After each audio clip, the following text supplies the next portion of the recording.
Hello and welcome to the BBC School Report, coming to you live from Garforth Academy here in East Leeds. I'm Galen. And I'm Eve. We've got a packed show today, including the story of Garforth's Gleeds Club heading to New York and our reporters chatting to a local man about his amazing effort for charity. But first, today's headline. The death toll rises in construction sites across Britain. Building sites across the country face surprise safety checks to crack down on these accidents. Over to our reporters Joe and Tom for the full story. Safety crackdown on building sites. Building sites across the UK face a surprise safety crackdown due to the rise number of deaths on building sites. From 2010 to 2011, 50 people died and almost 2.3 thousand were seriously injured. Dangers include head injuries, electrocutions, falls from heights and more. Earlier today we spoke to the head of construction at Garforth Academy to find out his views on health and safety on construction sites. It's like anything, you talk first of all with regards to the safety of the site itself through an induction. You go to regular toolbox talks, but to keep yourself safe you follow all safety rules. Make sure that you keep all your safety equipment on and follow the general rules on site, and that's usually what keeps most people safe on site.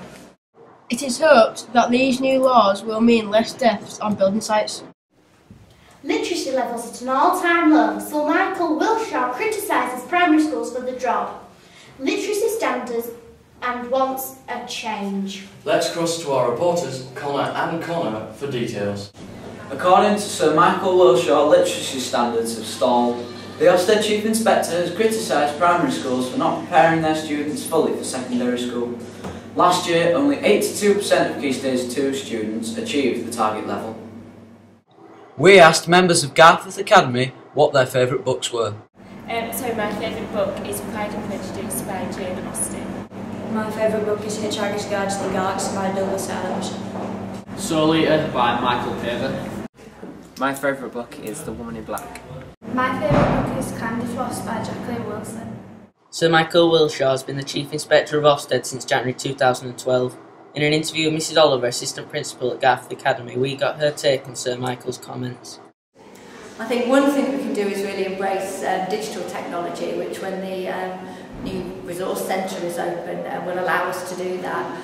I think what we can also do is listen to the pupils, what enthuses them about literacy, about text, what is going to get them interested, as well as having a whole school approach to how we teach particular text types and particular elements of literacy so that pupils can make those connections across the board. So clearly the situation isn't as bad as Sir Michael made out. However, nobody can ignore the fact that England is not improving its literacy as much as some other countries. I'm Connor, reporting from Garforth Academy. Have you ever thought about running a marathon, Galen? Well, I'm not sure I could manage 26 miles. It sounds like torture. Well, how about running 66 marathons in a row? Sound impossible? Not for one local man who reporters Olivia, Lorna and Eve caught up with to find out more about this mammoth mission. Earlier this year, local man Andrew McMenemy embarked on a remarkable challenge. We got the chance to meet him and find out all about it. I was looking for a challenge in the UK which was going to be on a much bigger scale than anything else that I'd done before. And whilst I was running in Namibia, I read a book by an American runner who had run 50 marathons in 50 states in 50 days in America. And I thought that's a really fantastic challenge. And I wanted to do something in the UK or in Europe on a similar scale. So Challenge 66 was born out of that idea. When I came back to the UK, I did some research and I found out that there are only 66 official cities in the UK. So I thought, what a fantastic idea to run a marathon in each of those on consecutive days. Andy's effort was all to raise money for the Soldiers charity ABS. So we raised just over £107,000 in cash donations, and we raised about £350,000 of PR and publicity through the media to help with their profile campaign. Andy was also responsible for training Blue Peter presenter Helen Skelton for her Desert Run for charity. I was responsible really for helping Helen to understand what the mental challenge would be, because I'd run the race before. There was somebody else working with her to bring her fitness up to speed. But Helen was really keen and eager to learn about what it would take to succeed. So she was very easy to work with. and she was like a sponge. She just absorbed all the information that you shared with her. Really good attitude for learning, and when she does all these difficult tasks, I suppose she has to. Andy's story is truly inspiring. Find out more at www.challenge66.org. Up next is the story of Gleeds from the Garforth Academy Glee Club, who recently travelled on the trip of a lifetime performing at some of the world's most famous landmarks. BBC school reporters Connor and Connor caught up with some of the members of the Gleeds Club and their teachers, Miss Smith, to share their experience of the Big Apple. In February half-term, Garforth Academy's Glee Club, Gleeds, embarked on their first ever trip stateside to sing for the people of New York. We're here today at Gleeds Base to find out about this once-in-a-lifetime trip to the Big Apple.